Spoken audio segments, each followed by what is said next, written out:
දිවයින පත්‍රිකේ ඉවාறு தலைப்பிடுகிறது சாஃபியா தியனியதி ඔබ ගෙනත් අපිට ආඩම්බරයි රට දිනව දරුවෝ திவைனට என்பதாக அந்த செய்திக்கு இன்றைய தினம் திவைன பத்திரிகை தலைப்பெற்றிருப்பதை காணும். எனவே நாட்டுக்காக தங்கப்பதக்கம் வென்று கொடுத்த சாஃபியா அவர்கள் நாட்டுக்கு வந்திருக்கிறார் என்பதும் இங்கே முக்கியமான தகவல். எனவே இன்றைய தினகரன் பத்திரிகை தலைப்பிடுகிறது தெற்காசிய மேல்வண்ண போட்டியில் ஃபாத்திமா ஜாபியா யாமிக் சாதனை என்பதாக அவருடைய புகைப்படம் தாங்கியதாக இன்றைய தினம் தினகரன் பத்திரிகை அந்த தகவலை தந்திருப்பது நாங்கள் காணும். எனவே இந்தியாவில் நடைபெற்ற 2025ஆம் ஆண்டுக்கான தெற்காசிய மெய்வல்னர் போட்டியில் இலங்கை அணி 2ஆம் இடத்தை பிடித்திருக்கிறது. பதக்கங்களை வென்று நேற்று நாடு திரும்பிய இவர்களை இளைஞர் விவகாரங்கள் மற்றும் விளையாட்டுத்துறை அமைச்சர் சுனில்குமார் கமகே, விளையாட்டு அமைச்சின் செயலாளர் பலர் விமான நிலையம் சென்று வரவேற்றார்கள். இப்போட்டியில் கண்டி விகாரமாதேவி பாடசாலையைச் சேர்ந்த மாணவி ஃபாத்திமா ஜாபியா யாமிக் 3 தங்கப் பதக்கங்களை வென்று இம்முறை சாதனை படைத்து நாட்டுக்கு பெருமை சேர்த்திருக்கிறார் என்பது முக்கியமான தகவல். அவரிடம் பல விடயங்கள் விமான நிலையத்தில் வைத்து ஊடகங்களால் கேட்கப்பட்டது. அவருக்கு தெரிவித்த கருத்தும் இன்றைய தினம் தமிழ் பத்திரிகை வருகிறது.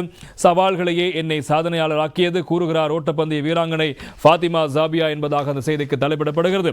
இந்த 3 தங்க பதக்கங்களையும் 3 சாதனைகளையும் பெறுவதற்காக நான் பல சவால்களை எதிர்கொண்டேன் என என் பயிற்சியாளர், பெற்றோர், சகோதரர்கள் மற்றும் சகோதரிகள் மேலும் எங்கள் கிராமங்களுக்கு என் மனமார்ந்த நன்றியை தெரிவித்துகின்றேன். எங்கள் கிராம மக்களின் அன்பும் ஆதரவும் எப்போதும் எனக்கு கிடைக்கும் என்பதில் எனக்கு நம்பிக்கை இருக்கிறது. நான் என் கிராம மக்களை மிகவும் நேசிக்கிறேன் என இலங்கையின் ஓட்டப்பந்தய வீராங்கனை ஃபாத்திமா ஜாபியா யாமிக் தெரிவித்திருக்கின்றார். எனவே 4வது தெற்காசிய தடகள சாம்பியன்ஷிப் தொடரில் 3 தங்கப் பதக்கங்களை வென்று நாடு திரும்பிய இந்த வீராங்கனை நேற்று தமது வீட்டுக்கு வந்த பொழுது ஊடகவியலாளர் கருத்து தெரிவிக்கும் போது இந்த விடயங்களை சுட்டிக்காட்டியிருக்கிறார்.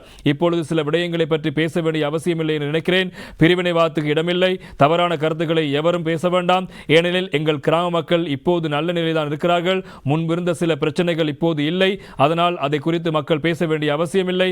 அடுத்ததாக நான் 2028 ஒலிம்பிக் போட்டியிலும் பதக்கங்களை சுவீகரிப்பது எனது அடுத்த கட்ட இலக்கு என்பதாக சாஃபியா தெரிவிக்கின்றார். அந்த போட்டியில் கலந்து கொள்ள திட்டமிட்டிருக்கின்றேன். அதற்காக நேரத்தை சரியாக அமைத்து தீவிரமாக பயிற்சி செய்து வருகின்றேன். இலங்கையின் பெருமைக்காக எனது பங்களிப்பை தொடர விரும்புகின்றேன். இலங்கைக்கு பெருமை சேர்த்த இந்த எனது வெற்றி குறித்து கிராம மக்கள் பெரும் மகிழ்ச்சி அடைந்திருக்கிறார்கள்.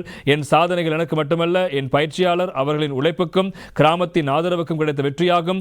என் பயிற்சியாளர் எங்கள் கிராமத்தை சேர்ந்தவர் என்பதில் பெருமை அடைகின்றேன். அவருக்கும் எனது வெற்றிக்காக உழைத்த அனைவருக்கும் நான் நன்றியை தெரிவித்துக் கொள்கிறேன் என்பதாகவும் நேற்று தினம் ஜாபியா அவர்கள் தெரிவித்த கருத்தும் பிரதானமாக இருப்பதை காணலாம். எனவே இந்த தங்க மங்கையாக இப்போது இவர் பெயர் பெற்றிருக்கிறார். எனவே அவர் தெற்காசிய போட்டியில் 3 தங்கப்பதக்கங்களை நாட்டுக்காக வென்றெடுத்து கொடுத்திருக்கிறார். அடுத்தபடியாக ஒலிம்பிக்கை குறிவைத்திருக்கிறார். நிச்சயமாக அவருடைய மனத்திடம், உடல் வலு, அதே போல் அவர் நாட்டின் மீதான பற்று ஆகியன அவருக்கு ஒலிம்பிக் பதக்கங்களை வென்றெடுத்து கொடுக்கும் என்ற விடயத்தை நாங்கள் இங்கே சுட்டிக்காட்ட வேண்டும். என்பதற்காக தீவிரமான பயிற்சிகளை மேற்கொண்டு ஒலிம்பிக்கில் மீண்டும் ஒருமுறை இலங்கையின் கொடியை நாட்டுவதற்கான முயற்சியை செய்யுங்கள் சாஃபியா என்பதாக நாங்களும் வசந்தம் டிவி சார்பாக எங்களுடைய வாழ்த்துக்களை தெரிவித்துக் கொள்கின்றோம்.